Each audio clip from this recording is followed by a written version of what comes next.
ఇట్లా వస్తున్నా ఎప్పుడు ఇప్పుడు రద్దు చేసింది. అవును సార్. అవును సార్, మీకు 5 సంవత్సరాలు పొడిగిస్తూ దాన్ని కూడా రద్దు చేసింది. రద్దు చేస్తూ జీవో ఇచ్చింది తెలుసు. What is that? What is that? All these things, since this government is working with vengeance, పగ అని రగిలిపోతూ ఉంది. నాకు జరిగిన ఈ రాష్ట్రానికి జరిగినటువంటి నష్టంలో ఇది ఎంత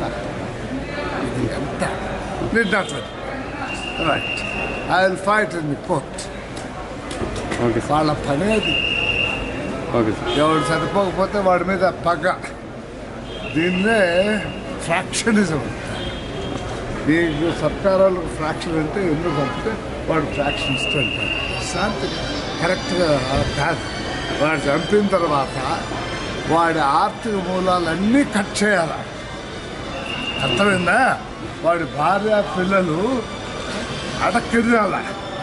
అప్పుడు వాడి ఎగో శాంతిస్తుంది. It's called factionism. మామూలుగా ఏదో చావు నష్టము అదైతే అది పెద్ద ఇదే.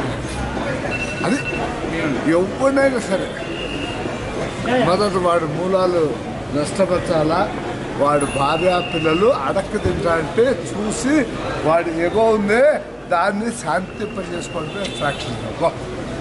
హాయ్ ఫ్రెండ్స్, మా టుడే టుమారో యూట్యూబ్ ఛానల్ చూస్తున్నందుకు చాలా థ్యాంక్స్. మరిన్ని లేటెస్ట్ వీడియోస్ కోసం వెంటనే సబ్స్క్రైబ్ చేయండి. అలాగే ఈ బెల్ ని కూడా రింగ్ చేసేయండి. మా నోటిఫికేషన్స్ అన్ని మీ మొబైల్లో వస్తాయి. అలాగే మా వీడియోస్ మీకు నచ్చితే లైక్ చేయండి, షేర్ చేయండి, నచ్చకపోతే కామెంట్ చేయండి.